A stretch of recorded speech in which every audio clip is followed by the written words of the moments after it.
it about the money or was it about something deeper? What he did to me was psychologically damaging. He really took everything away from me. Other people should know what this man is capable of. Choose the wrong man and they'll kill you, bro. And it's just the reality of things. Welcome back to the Love Island controversy. And let's be real. My name is Tavanna and I am joined by no other than Niah Sienna, also known as Niah Papaya on TikTok. And guys, you know why we're here. Disclaimer. I can't ask everything that you guys have asked in the comments and I cannot say why. So do with that what you will. Let's go. Hello, love. Hey, how are you doing? I'm doing good. How are you? I'm good, thanks. I'm so glad that we're actually doing this. I'm happy to be here. I can't even believe I'm here. To everyone online saying that we look like each other, so I thought, you know what, we may as well just link up, you know what I mean? Right? We've got similar eyes, so I can We got see the that. similar eyes. Yes, girl. So it's been a lot. Yeah. How has life been since you've spoken, since you've created your TikTok and you've, set your tone online? How has things been for you? It's been intense. Yeah? Yeah, it's been very intense because I am not used to so many people knowing who I am and especially not knowing my story. So to actually speak out has been something that I could never explain. It's like, it's validation, but it's scary. I've brought up PTSD. Yeah. It's a lot, but it's also very good as well. Yeah. Because I feel like I've finally been able to like stand up for myself and just say everything that's been going on, and people are now forced to listen. I have to commend you because it takes a lot. And with the way the world is and people not believing women as well, I think it's time that women stand up and, if you don't believe me, you don't believe me, but I'm going to speak regardless. So I really commend you for that. And so I give you props. Well done. Thank you. Well done. So before the headlines and the noise, there was a life that you lived that most people, including your loved ones, have no idea about. So why don't you take us back to the beginning? How did your life look before everything changed? Would you say the very, very beginning when I met him, or when we actually got together? Before you met him, who was Niah Sienna before you met him? I was just a naive young girl. I lived in Texas. I had lived in Spain. So I used to play sports. I liked art, seeing my friends and things like that. I was a very happy child that didn't really have to worry about anything. My dad, he used to take care of me, and so did my mom. I grew up in a very stable sort of household. So I never really had to struggle that much growing up. Oh, that's good. And there are a few things, clear a few things up. You say your dad, biological dad or adopted dad? No, so he is my dad that raised me. I thought he was my dad actually until a certain age when they told me that he wasn't my dad. Oh. Yeah. So I always saw him as my dad. So when I refer to him, he's my dad, but not by blood. I have a different dad named Ricky, he wasn't ever really a part of my life. Have you met your actual biological father? I did, yeah. Yeah? And do you feel like you had a connection there, or more so with your adopted father? More so with my adopted dad, only because he raised me and he taught me most things that I know now. Ricky, he's okay, but... He's okay. He doesn't really care about his children, so it's that kind of situation. No, that makes perfect sense. You don't even need to go into it. I already know. You talk a lot about your adopted father. You seem like you have a lot of love for him, and even till this day, would you say that's correct? That is absolutely correct, yeah. Do you have a relationship now? Our relationship has never been the same since I was younger. I do still love him and I'll always appreciate everything that he did for me. But at the same time, we have to go and we have to solve certain things before we'll ever get back to how we were before. And do you want that? I don't know if it would be possible, but I'd be happy for him to actually hear me out and, understand. But I feel like he's kind of torn in a weird situation, Yes, in let's say a tough situation. So you have faced some incredibly tough times, things most people would never even think that they could endure. During those moments, what was your mental health like? It was terrible. Yeah. It was so bad. And now being in a place where I can look back, it was probably worse than I thought at the time. I felt like I was questioning my reality a lot. I felt like I was going through depression. And I also felt like I was trying to build my life at the same time while going through all of this. So it was not good at all. You've mentioned that you've traveled from Texas. You've lived in Texas. You're from Texas? I'm from London, but I was raised in Texas. Oh, so you're from London and then you were raised in Texas and then you moved to Spain? So I lived in London and Stoke, Burnley, everywhere. I was moving around. And then I went to Spain when I was about 8 years old. And then from there, I then went to Texas around 10 years old. Came back to England just before I turned 16. And why did you have to always keep moving around? Because my dad played football, so we always had to move depending on which club he played for. Oh, okay. And was that just you and your mum and him, or was that everybody else? That was just me, him, my mum, and my little brother and sister, they're technically my half brothers and sisters. Okay, that makes sense. So then how did you get back to the UK? That was because of his football? So he actually decided he wanted to just come back to England, and he came first for about a year. And then, so I was staying with my mum, my little brother and sister, and then we came over after.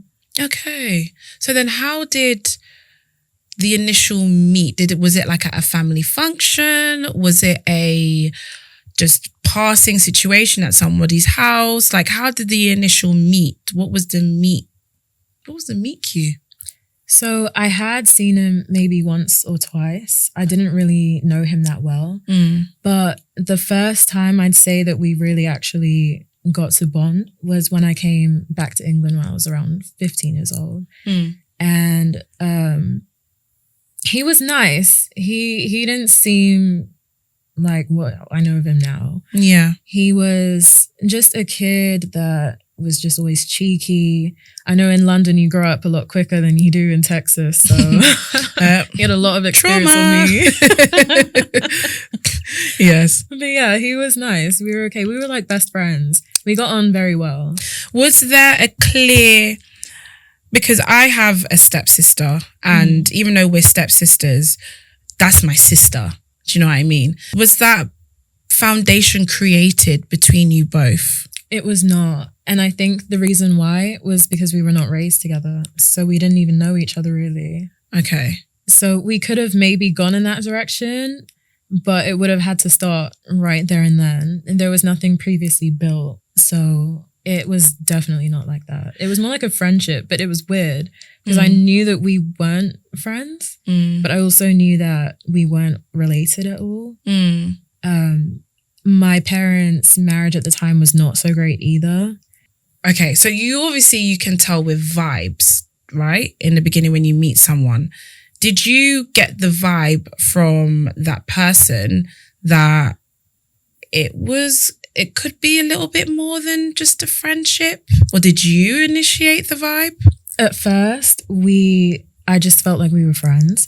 But then randomly, now and again, when, there weren't other people around, he would tease me almost like it was a bad thing saying that I liked him. And I didn't know where he got that from because I never ever said I liked him and I never hinted that to him. And I don't know if it was him liking me and, he's a young boy at the time. I don't know. The way they think is a bit different. So I don't know if it was just him trying to see if I liked him back or trying to plant a seed. I now question everything, but at the time I wasn't aware of what was going on. You've mentioned always calm, always calculated, never in front of others. Would you say it was at that moment where maybe he lit the match? I feel like that's where it all started, yeah. That's when I started thinking, could I like you? But then I also thought, no way. That's ridiculous. Did you ever try to fight that idea? I did, yeah. I'd say, no way, I don't like you. And you're meant to be like a brother to me. I don't like you at all. And he'd be like, you're weird, you like your brother. And I used to say, what? And yeah. So basically manipulation started from then? Yeah. Wow, that's very heavy. And How did that even just make you feel in that moment? Because even it's you telling me now, it's like at that moment you started fighting from then, and he kept bringing it back to no, it's you. How did that make you feel? Because you were young as well. At the time, I just felt a bit uncomfortable, but I didn't really look too into it. I just thought maybe he genuinely thought that I liked him, and I knew that I didn't. But as a friend, I did enjoy his company. Allegedly, there was a party, drink up. There was a vibe happening. Yeah. Right? How old were you at that time when the vibe was going on? I was 16. 16 years of age. Yeah. Okay. What were you drinking? We were drinking Smirnoff vodka. Not the vodka. To this day, I can't drink it. Let me not even judge, because back in the day, I was out here drinking Glens. Oh, no, not Glens. You know that real nitty on the corner on the side street drink? Glen is the worst. Glen and E and J. Oh my, I drank that in uni. Is not it. So you were on the Smirnoff. You were on the heavy vodka. Yeah, I think it was vanilla flavored as well. Vanilla flavored. Damn. Okay, so how many shots? It wasn't even shots. We were drinking straight out of the bottle. The game was who can drink the most without stopping. And I was quite competitive. I used to play sports. I was really good at sports, and I used to take everything so seriously. Okay. And I drank so much out of that bottle just to prove that I could. It was, and I'm assuming everybody else in that room was older than you, hence why you felt like you needed to prove. Yeah. Okay, that makes sense. So you were drinking, and we were outside at the time. You were outside? Yeah, outside the front. And were there any comments being made at that point? No, we were all just drinking. No comments had been made. Nothing weird happened. You've mentioned that you were vomiting. You had a really bad reaction to the Smirnoff. Yeah? Do you mind talking me through that? Yeah, so I had never drank that much in my whole life. And instantly I felt like I just couldn't really control myself. And it happened as I was walking up the stairs. I was trying to get up the stairs and I realized the world was shifting. So I got on my hands and knees and I literally crawled up the stairs. I don't recall exactly at which moment I vomited, but I do know that I had vomited on myself. I'd vomited in my room. I'd vomited on my bed. It was nasty. And where were parents at the time? I think that they had gone out or they were somewhere else. How many people were in this house as well at the time? At this moment, there was his older sister and my younger sister was in her room. I can't remember if my younger brother was there or not. So this is a family thing. This wasn't even friends? No. Right. Interesting. However, the only people drinking was me, him, and his older sister.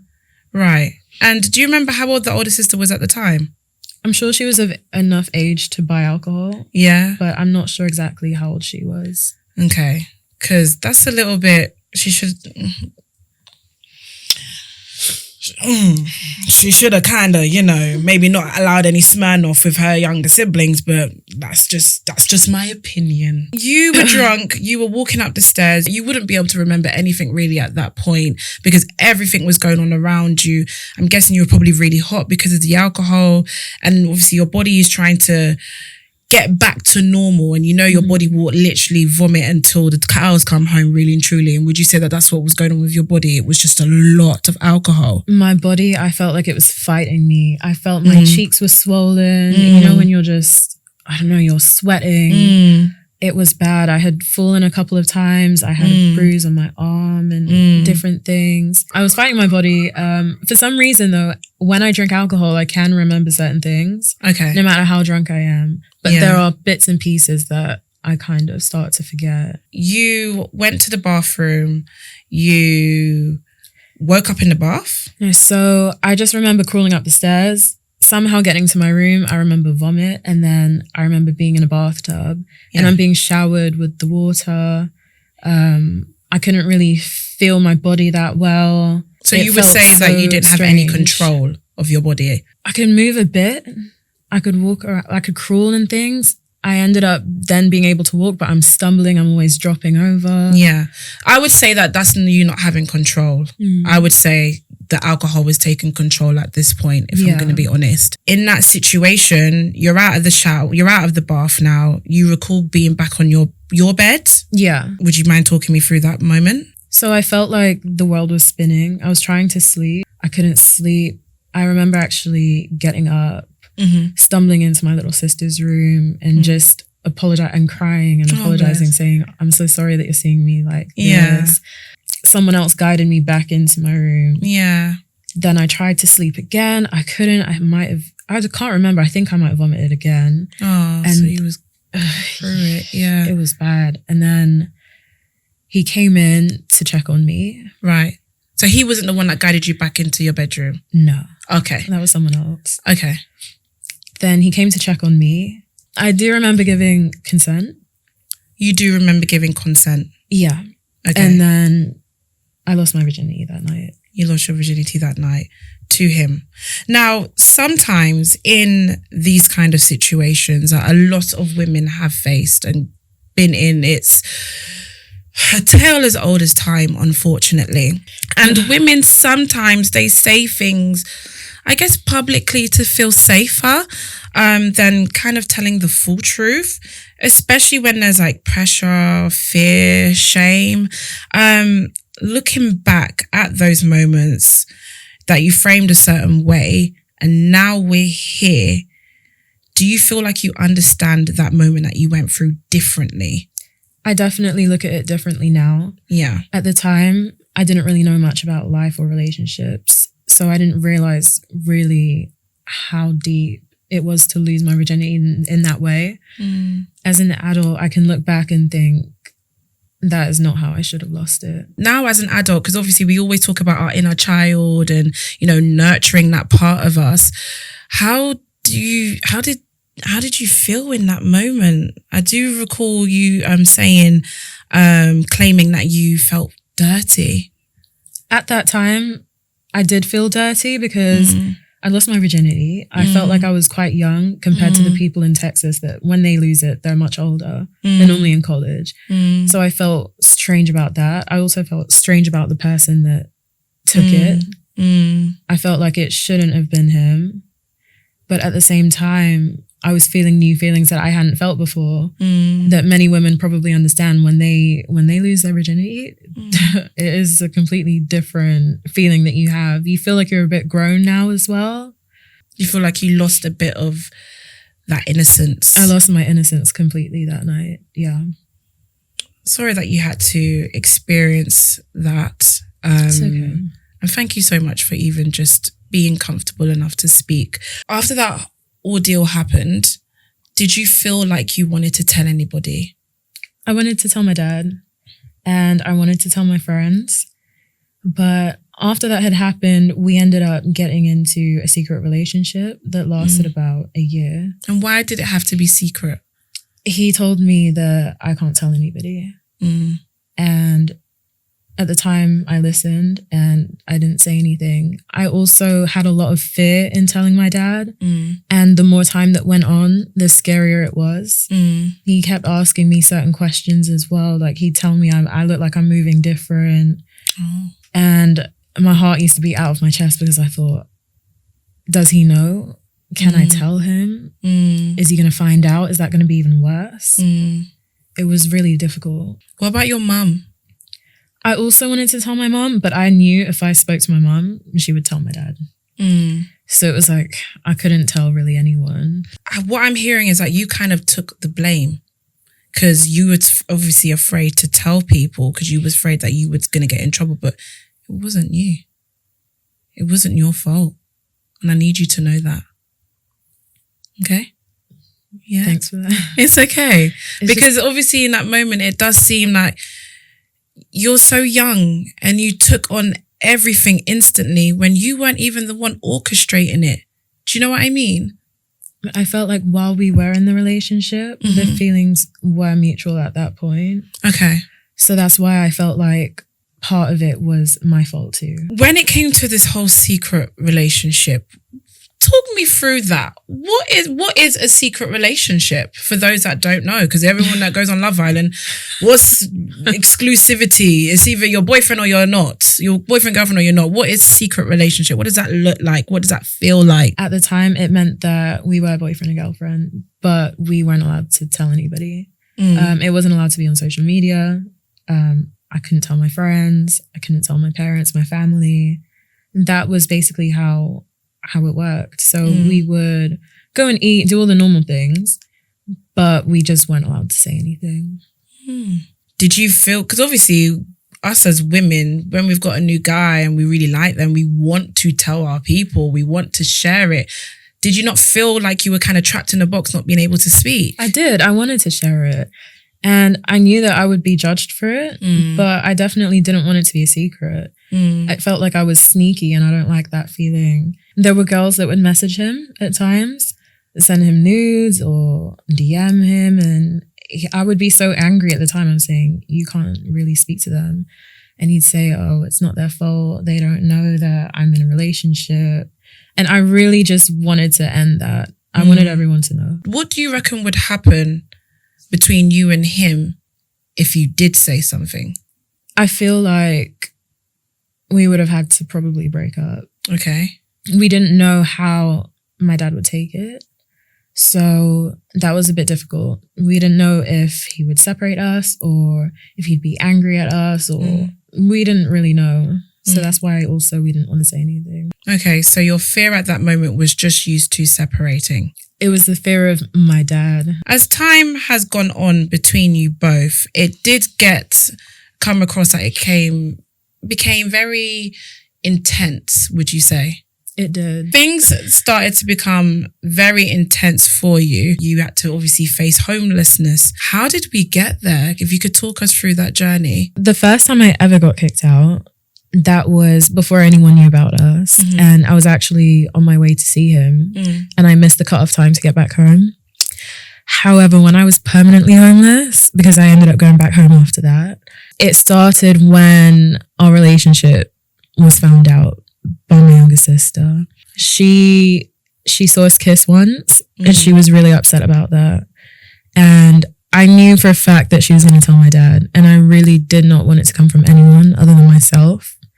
So I was so nervous. I told him we need to tell him. He didn't want to be there. Made up an excuse as to why he couldn't be there. So I had to tell my dad by myself. And at first, he took it okay. However, he said, we're too young to even know what love is. And he knew that this was going to mess up things in the future. So he said that we had to separate for at least a year. And then if we decide to be together again, then that's our own choice. We didn't want to be separated, but I also didn't want to lie to my dad. And he had told me, we can keep it a secret again. You know how to keep it a secret.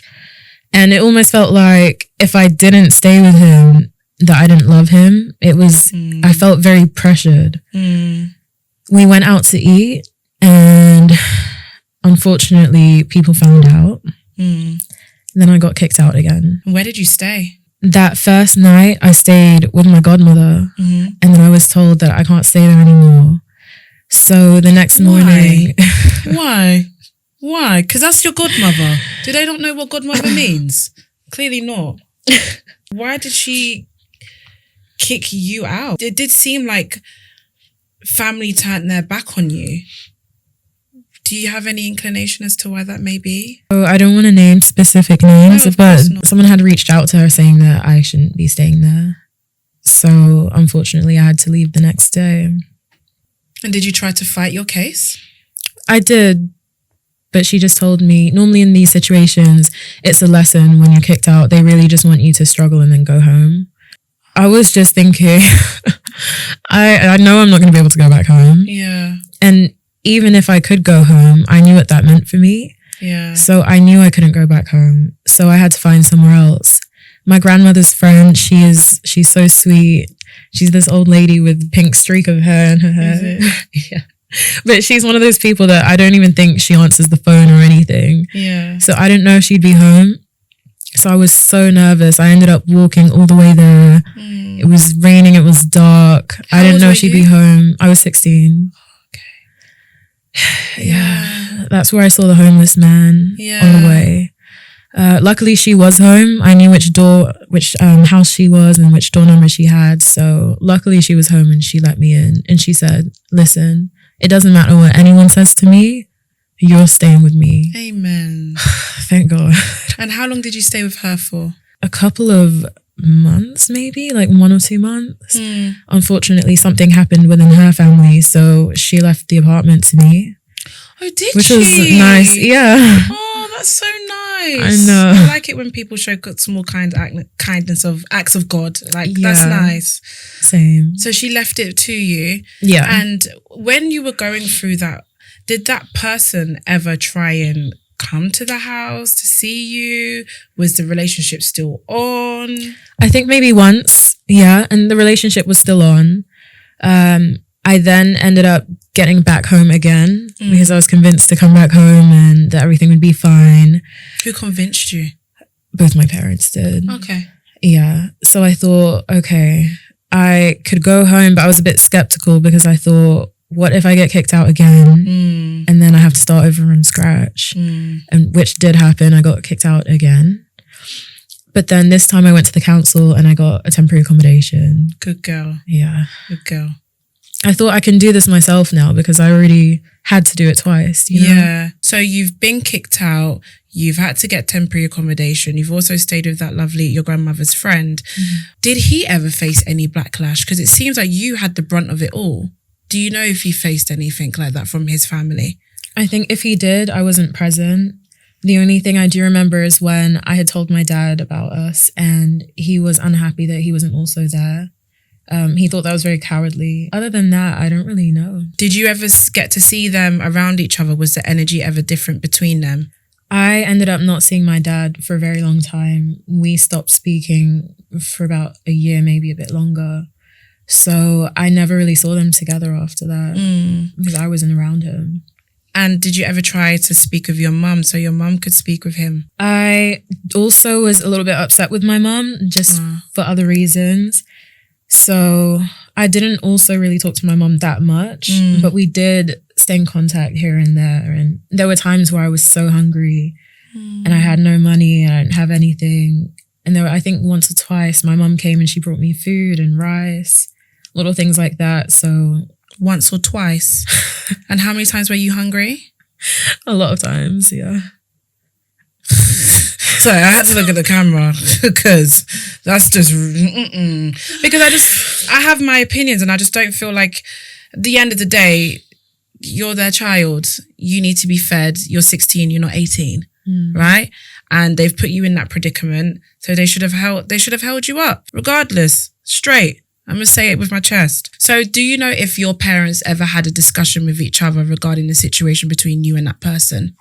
So at the time, I didn't know, but my mum had argued with my dad a lot because she didn't agree with me being kicked out. She wanted me to come back home, and I know that strained their marriage much more. Would you say that was your mum fighting for you? I think so, yeah. Yeah. She was also going through her own things, so yeah, it was very hard for my mum around that time as well. Things got incredibly intense for you. Talk me through that. What was the turning point for you in that situation? So I'd say it started off in college when there were people that thought I was dating my actual blood half-brother. People didn't understand I had a different dad. Oh, so it was the other brother that they thought you were with? No, they just didn't know that I had a different dad to who I said was my dad. Okay. So they assumed that me and him were half siblings or things like that, but we weren't. I'd receive messages, DMs, death threats from girls from college, and I remember bringing it up to him, and he'd say things like, "Oh, they're just jealous. Oh, it doesn't matter. Oh, they just want to be with me." And I thought, he loves that jealous word. The jealousy thing. I'm like,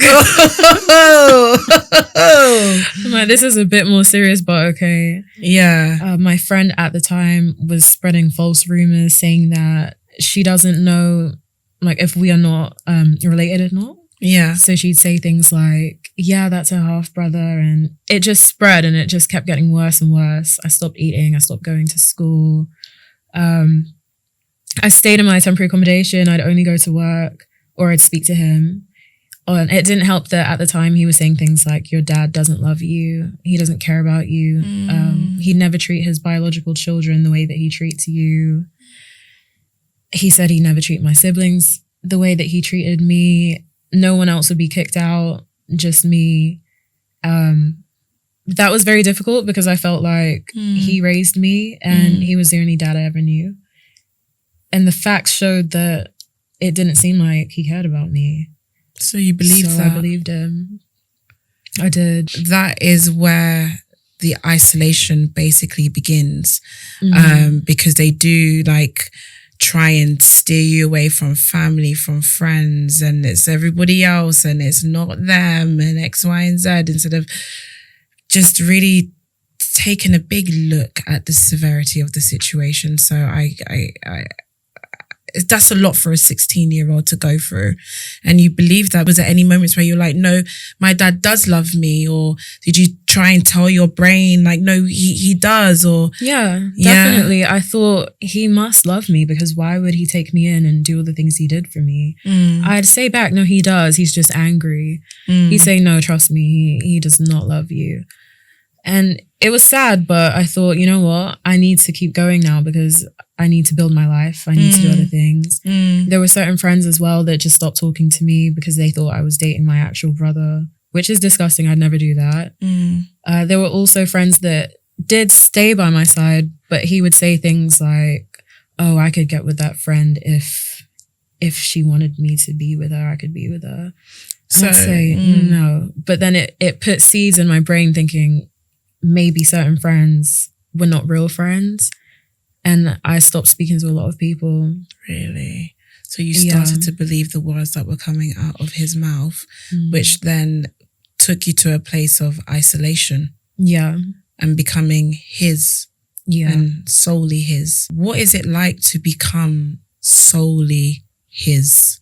It was terrible. It felt like he could speak to other people. He'd cheat on me many times and get back with me, and I'd be angry at him and he would just say that he's sorry, or at first he'd actually act like nothing happened. And then sometimes he'd just run away from the conversation completely.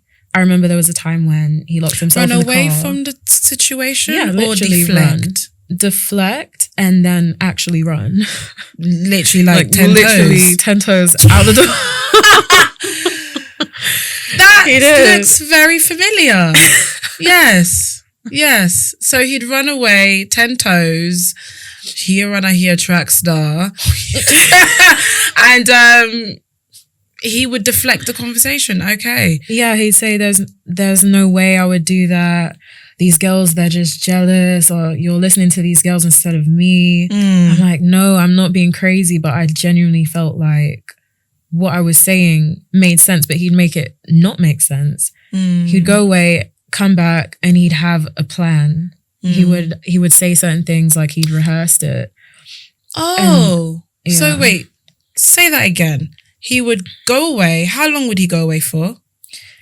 Sometimes it could be about 5 minutes, 10 minutes maybe. It really just depends. He'd act like he needs to go away and calm down.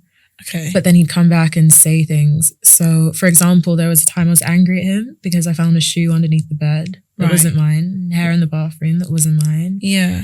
And he'd say, oh, I let my friend borrow my room.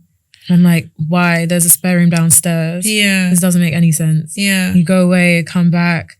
I'm like, call the girl. Because at this point, I'm so angry. I'm like, I know that you're lying to me.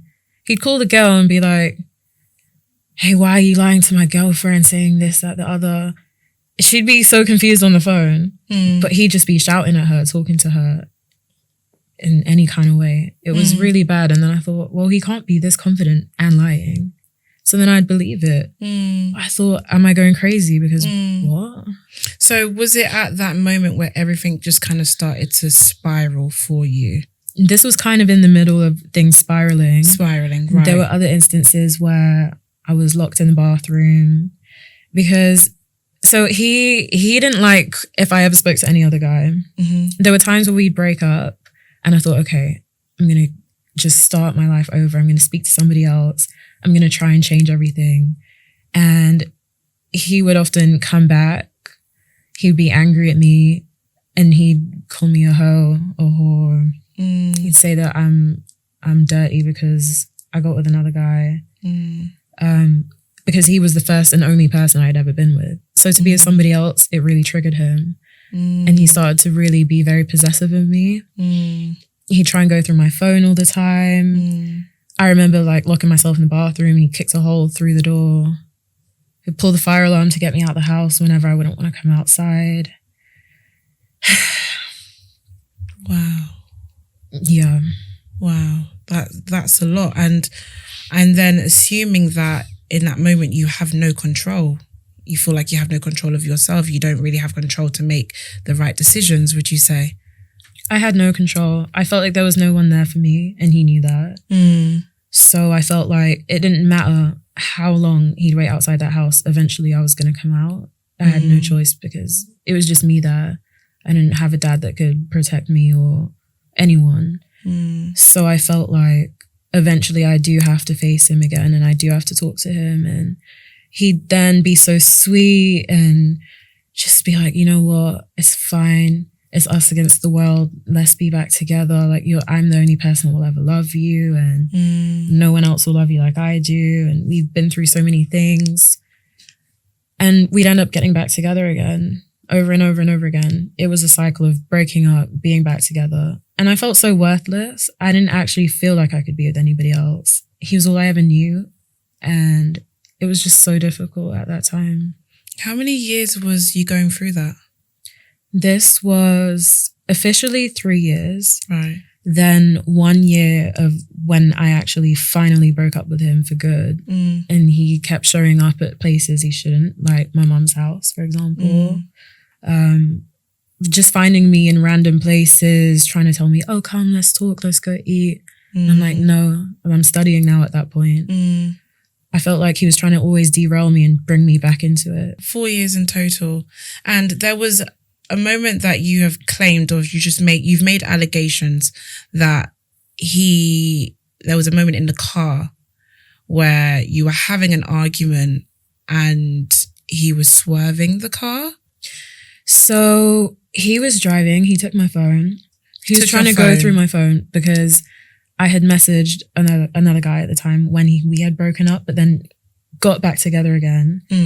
And I think I said something because he'd often take my phone and pretend to be me. So he'd DM people pretending to be me and all these things. And I felt like I just can't leave a conversation like that. So I did try and reply to the person. He saw that. He was very angry. We were on the motorway and he's just driving fast. I'm trying to grab my phone out of his hand. Where were you on the motorway? Where were you going? We might have been going back to London, I think. Okay. And this is from when he was in uni? This is from... No, so I'm not in uni at the time yet. Yeah. This is while he was like playing football and things like that. Right. Okay. So swerving the car, was you scared? I was not scared at that time because I felt like I'd been through so much. I was so depressed. I didn't value my life at all in that moment. Yeah. And I tried to get the phone back because I thought, you don't pay my bills. Give me my phone. That's right. I know that's right. So I'm trying to grab my phone. He's swerving and stuff because his hand's moving. So the car swerving was my fault. I think my mum ended up being on the phone somehow. I don't know if it was an accident or if I'd called her before. She's screaming. She's like, Niah, what's going on? I'm just shouting. I'm like, give me my phone. He's not trying to give me my phone. Then he pulls up somewhere and he's like, get out my car. I don't know where I am. I'm like, I'm not getting out the car. So he drags me out the car. I'm holding onto the seat, trying to stay in the car. He still has my phone. I'm just thinking, what am I going to do? I'm going to be out there without a phone. And it was really scary at the time. I was screaming. I don't know if neighbors heard me or what. I think there were a couple of houses nearby. And yeah, eventually I got out of the car. I had bruises on my arms and my legs and scrapes and stuff. Yeah. Then he throws my phone and he's like, he just goes off. He just drives away. And just leaves you there. And just left me there. With all other passing cars. Yeah. And I was just crying. shaking. And I'm thinking, what am I going to do now? And then he comes back. So I don't know if it was a little game to scare me. I don't know what it was. But he does come back and he does put me back in the car, and then, yeah. Do you make up? Eventually, yeah. Yeah? I'll be back on at that moment? Yeah. Back in the relationship. You said that your mother obviously overheard what was going on. Did you try and tell her? Did you have a sit-down conversation with her about what happened in that moment? I can't really remember certain things. I feel like my memory is blocked in certain areas for some reason. I don't know if that's trauma response. Yeah. But I must have spoken to her and just said, oh, we had an argument or something like that, or he's trying to go through my phone. But I didn't go into specific detail of the things I was going through, because every time I tried to speak to a friend or a family member or anything, he'd be so angry with me. He'd say, why are you telling other people our business? You need to keep things between us two. They see they're low and you're here, and then they want to get you here, so they're on top, and then that's when they're nice, because you've balanced, they're balanced. This is balanced to them, which don't make sense. But it doesn't. So you're back together in that moment. Yeah. And then what led you to then dealing with, trigger warning, suicidal thoughts? I'd say the fact that I had been, I dropped out of college, so I didn't really see much of a good future at the time. And you dropped out because everything that was happening in your relationship with him. Because I was homeless, I had no money, and I stopped going to college because people were spreading rumors, and he was stressing me out, and they told me I needed therapy and that I should probably, come back in a year or something like that. So yeah, I couldn't go to college anymore. So I felt like I didn't have college. I didn't have close friends anymore, other than the ones in America that I never see. I didn't have my family anymore. I felt like I lost everything. The only person that I had in that situation left was him. And I felt like he also made me feel terrible. Like, he made me feel like shit. He would always talk down to me and make me feel like I was nothing. And I really believed at the time that I was nothing, and it wouldn't make any difference whether I was here or not. You went down that dark path. I went down that dark path, yeah. And it was constant arguing all the time, the constant belittling of me. I felt like I had no one. I felt like I didn't even care to just continue anymore. Did you attempt? I attempted, yeah. He ended up calling an ambulance. At first he was saying, oh, it's for attention, whatever. Then he realized it was serious. So we went to the hospital. I was crying the whole time. They were asking me all these questions, and I had never done anything like that. So I just didn't know if they were going to try and take me somewhere, or, I don't know, lock me up. So I didn't really want to tell them the truth. So I lied about the reason that I was there. And once we got to the hospital, more people came and asked me things. They said that they needed to monitor me and things like that. But I didn't want to stay for so long. He also didn't want to stay too long. You didn't want to stay too long? Yeah. No, and I was also scared. I didn't know what they were going to try and do with me. So I agreed, and we went back to his. You went right back to the place that made you go to the hospital in the first place. Thank you for sharing that. I know many women have gone through something similar. So please, if you have, and if you are currently, please go and seek the appropriate help that you need, because you're not going crazy and you very much need it. That was heavy. Choose the wrong man and they'll kill you, bro. And it's just the reality of things. Okay. Look at you rubbing me. I should be rubbing you. So you went back to his home. Did any of your family reach out to you to see if you were okay? They didn't even know what happened. Oh. It wasn't until later on that I was comfortable enough to tell my mom. But there were times where I would try and tell people what was happening. I'd say, this guy's very manipulative. I think he's a narcissist. He's so controlling. You guys will be brainwashed. You guys are actually brainwashed. And people didn't believe me. They thought, yeah, he's probably not the best person in a relationship. Like, they just thought he was, you know how men, they're not always manipulative. They're just bad partners or just not the greatest person. So they more thought it was that and me being bitter and painted out to be crazy, because that's what happened when we broke up, and he would portray me as that kind of like toxic ex that still wants him for some reason. My family that were directly also his family, they didn't believe me. They just thought that he was just not the best person, but in a relationship, they didn't think that he was manipulative or calculated. They didn't really understand. So when everyone saw how he was like that, it made me realize I wasn't actually crazy the whole time. The fact that other people could see what I had dealt with for years really showed me I was not the problem. And it actually helped heal like in a part of my childhood, because I thought, okay, if other people can see this, they wouldn't even imagine the things that I went through with him. Because on TV, it was not that bad. It wasn't that bad? Compared to what I lived through. It was bad, but compared to the things I lived through, it was completely different. And I think the globe, I can't even say the nation, the globe, because that television show is everywhere, can see that even for us, that was a scary thing to witness. Being a viewer, you watching TV, you just go there, spend an hour of your time, get a bit of goss, get a bit of juice, not that big of a deal, right? Yeah. But what we saw on television was heavy amounts of manipulation.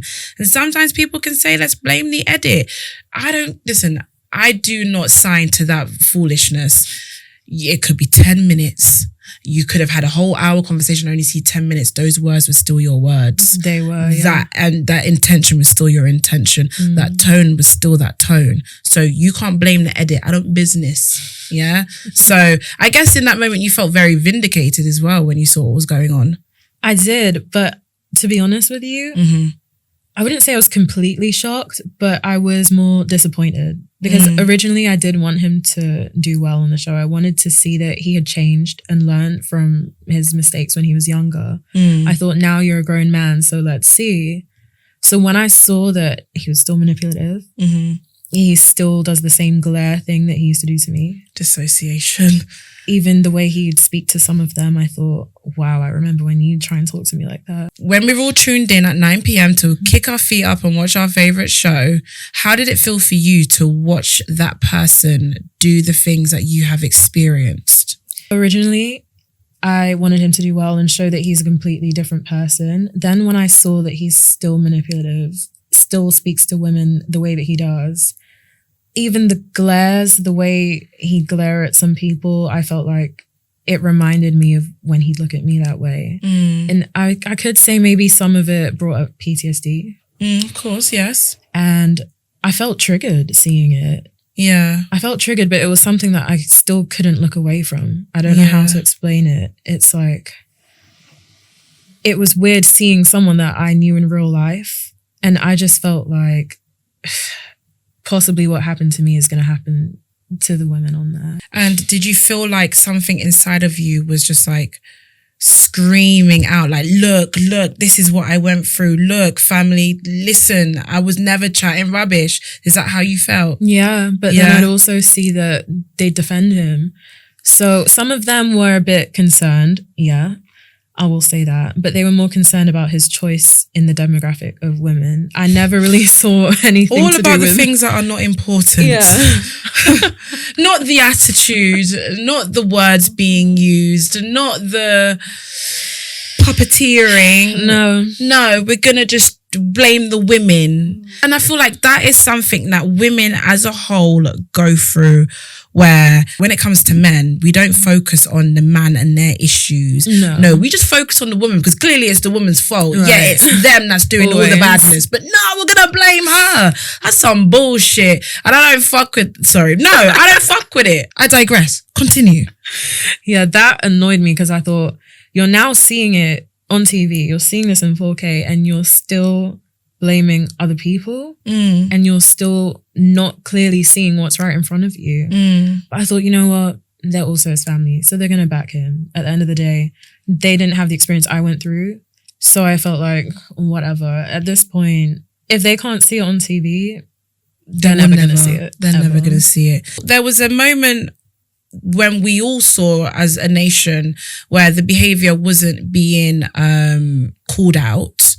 Did you feel like you could relate to that exact moment as well? 100%. Yeah. I felt like he was never called out and I was a member of the family. So I would have thought that I would have deserved some kind of help, some kind of action. So I was not surprised at all to see that he wasn't held accountable. And if he was, maybe it was off camera, but I don't think from specifically one of those people that she would ever hold him accountable.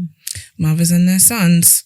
And do you think the public were right in what they saw? Yeah, definitely. Yeah?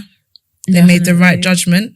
Yeah, they did. Yeah. They did. And I understood completely why people thought the things they thought. It was never shocking to me. Yeah. If anything, I thought, okay, they think the same thing that I think. Yeah. And the public have also asked, why now? Because obviously they say, would you have said anything if that person didn't appear on that TV show? Why now? There's a couple of factors as to how it happened. At first, it was me just speaking to my immediate family and saying, guys, look, this is who he is. This is how I was treated. Why don't any of you care? Why don't any of you want to fix things and fix our relationship because it was torn from him? So you tried even at that point? I tried so many times. I probably even tried a couple of months before that show. Yeah. I tried with them. I tried with my dad. And it was still a no. My dad didn't believe me. Yeah, my family, they didn't believe me. And so... yeah, so when it came to him being on the show and other people actually seeing the things that I was already saying, I thought, okay, that's good. But I never actually thought that I'd speak out because I already tried with my family. I didn't see what speaking out to the rest of the world really would do. But then I also felt bad and I thought other people should know what this man is capable of. When I actually came to social media, I didn't expect to blow up the way I did. And people assumed that because I was within his extended family, they assumed that I was on his side. And I was getting comments, I was being attacked. And I thought, you guys don't even know. I'm the number one person that wants to hold him accountable, if anything. So that I was not about to get dragged for him. He already dragged me through so much in my life. Yeah. So much. So I thought I don't have any loyalty to him. And that's when I spoke out. I didn't even expect that many people to actually be on my side. I knew that they didn't like what they saw in him, but there's also a stigma of clout chasing and things being a lie and, so I was a bit worried. I was scared to speak out. But when I did and I saw how I impacted other people's lives, I got DMs from other women saying, wow, you actually put chills on my body just listening to it. And I thought, really?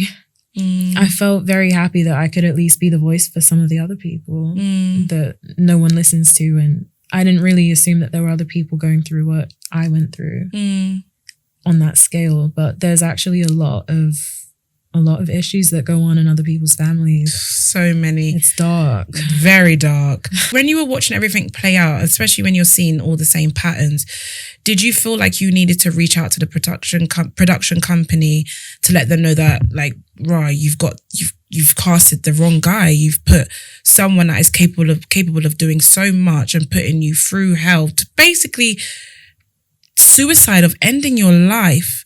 Did you feel like you needed or had obligation to reach out to them and say, listen, you've put a dangerous person in this place on this show.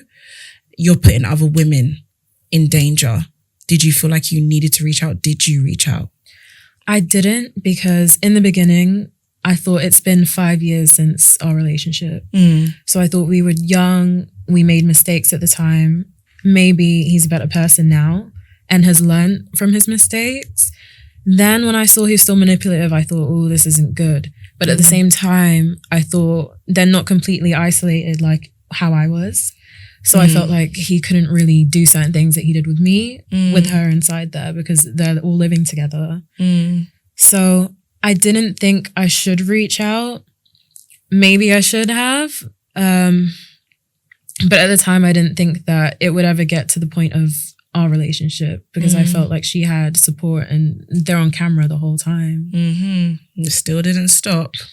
Do you believe that they have a responsibility to listen to viewers and victims, the production company? I think they should. Yeah. I know it also could be hard because they don't know what's factual and what's true and what's false. But I do think they should ask certain things in the interviews and kind of see what the people are like that they're casting. But I also feel like they need a villain in the show sometimes. So I feel like sometimes they actually pick people that are going to be entertaining. Or, controversial. Stir things up a little bit. Yeah. And then get people like me and other creators making commentary and getting the likes and the views. And it's all a business, unfortunately, at the expense of women and their feelings. And obviously Women's Aid has spoken out against it. A lot of publications have spoken out against that behaviour. Does that make you feel good? It makes me feel like at least they're trying to protect other people. So when there weren't other people to protect me, at least now they're doing things to help others, at least. And I honestly thought that him coming out, he would be able to see like what everyone's saying and think, oh, maybe I should actually look into that. Maybe I should go, you know? But instead, it's always somebody else's fault. So I don't think that it'll ever change. Unfortunately, one thing I have learned as living is that it's very hard for people to look at themselves in the mirror. It's probably one of the hardest things ever. So if they never change, they have to answer to someone at the end of it. Just know that you are doing the right thing and you're able to look back. You've even reflected on yourself as well, haven't you? You've said that, like, you know, we've all made mistakes. We did things that you shouldn't have done. Like, you've reflected, you know? I wasn't a perfect person, so I can't say that both of us were perfect. But at the same time, what he did to me was psychologically damaging. And it's not fair for anyone to have to question the reality. And you've just mentioned psychologically damaging. Has he altered the way you hear certain words? For example, baby girl. How does that make you feel when you hear baby girl? It just reminds me of all the times where he's like, baby girl, it's us against the world. And I'm like, oh my God, you're doing it to somebody else now? Are you going to play the same games you did with me? Or what is your intention? Or is it just the way you speak? It's weird. A family member did say, don't worry about the whole baby girl thing though, didn't they? Yeah. It's just lingo. But for others, it's a way to soften someone into a situation. Does that make sense? Yeah. Now let's get into more about what the public think. See, guys, I'm helping you out. I'm getting the questions out there, all right? Was it about the money or was it about something deeper? It was 100% about something deeper. He really took everything away from me. And the fact that our past was being resurfaced from people from my area, from fake accounts, people were trying to talk about what we had went through. They didn't know the dark side of it. They just saw it as gossip and something that everyone can just laugh about and make fun of me for. So I thought, if my story is going to be out there, I don't trust him to defend me. I don't trust anyone to really defend me. And I thought, I'm going to tell my story my way. And I'm not going to be ashamed of it. I'm just going to do what I have to do. And I thought the best way to do that is to really take everyone back and go into the details of how certain things happened and how we even came to be in the first place, because I didn't really agree with how we actually got together in the first place. So I thought, if people can really understand and see things the way that I saw it, I would much rather my story be out there in that way. I didn't want to go through all of that work and all of that, re-experience certain traumas and not charge for it, knowing that he was definitely going to try and take me to court, because he's very, very conscious of his image. I feel like he will deny things until the very end. You could show a picture and he'd still be like, that's not me. So that's crazy. I was trying to cover my back. However, now everything is free because the most important thing is my past experiences and what I went through, and enough people learning from my mistakes and seeing things that I didn't see at the time. Everyone, including myself, want to know, when did you begin expressing yourself? Was it via ChatGPT? So I started that process once my past was being resurfaced, and I had blocked people. I had deleted chats. I put filtered words, and I thought, I need to do something now, and I need to get my side out now. And I didn't have much time. So I used ChatGPT as a manager, in a sense, to help me remember certain things that happened. So it was more like a interview style. So I told it, ask me certain things. I told it the story of what I had gone through. I had actually previously spoken to it about my past, so it already knew certain things. Okay. Yeah, so it was able to help me figure out the order of my chapters and, you know, things like that. However, I wrote that all by myself. All by yourself. And was this while the TV show was running? This is while it was running. Okay. It was still in there. So yeah, would you watch an episode and then express yourself on however you did it? Or how was it? Did you watch the episodes, all of them? So around that time, I was panicking. I felt like my story's going to come out. People were tagging the news. I felt like I had no time. I barely ate. I barely slept. I did not watch the episodes anymore. So I was behind in certain things. Yeah. And I just spent every day and every night writing, just typing on my laptop and organizing things, editing things. I tried my best to pour out my heart and remember things the way it happened. But I had to disassociate from him, and I had to just take myself back to that place, that dark place that I tried so hard to forget about and get through. And it was very, very hard to bring up those emotions again and remember those stories again. Even now, speaking about it, it takes me back.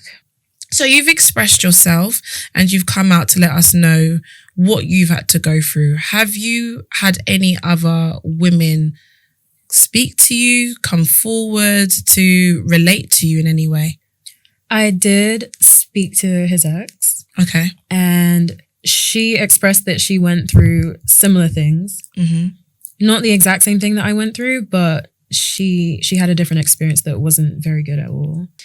She said that she felt validated as well, just kind of like how I felt validated. She did say that she does feel bad, which I also felt bad that he is the way that he is. However, we felt good as well to know that we were not crazy and that we were not imagining things, and our reality was actually what our reality was. So we felt very similar, actually, in that sense. That's very heavy. So you all have gone through the same thing. So then that means that there's loads more. If we're going to be 110%, there's way more. I guess you're kind of getting a little bit of your identity back, would you say? Because other people can say that, yeah, I went through the same thing, I feel validated. Do you feel like you're getting a bit of Niah back now because you know that you weren't going crazy? Yeah, it definitely helps to know that I wasn't imagining anything and that I wasn't just being crazy. It makes me feel like, okay, that's what happened. Something really did happen to me psychologically, and I can move on from that.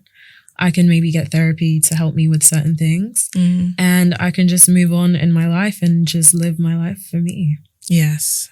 And you will. And you are. I am. Yeah. You are, yes. And today, after everything that has gone on, what do you want people to take away from this? Why is now the moment for your voice? I want people to know that they're not alone. Even if they feel isolated and they are alone, they're not. And don't always believe everything just because you love someone. Don't spend all your time with them. Be yourself. Don't lose yourself over a guy. It's so not worth it. And if you suspect that you need to leave. Reach out to family. If you need help, get help and go to therapy.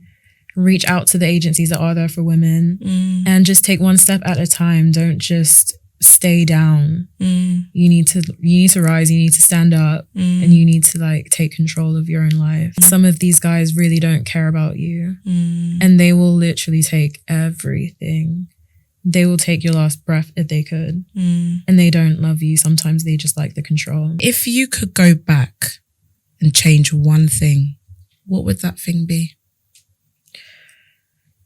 I would have stayed broken up when my dad told me to. Okay. Yeah. So you would have at least gone through that experience to know for yourself, but then as soon as dad said stop, you would have said stop. He would have said stop. It's a difficult one. I feel like I do wish that I still had my relationship with my dad and my family the way it was before. But I felt like I learned so much through that relationship too. And even being homeless taught me so much as well. It's a hard one. It's bittersweet. It's like you learn things from going through difficult situations. I feel so much more mature than people my age. When people ask me, oh, you're 25 and you went through that? I'm like, yeah, I did. I feel old, but I know I'm not. No, life is just beginning, honey.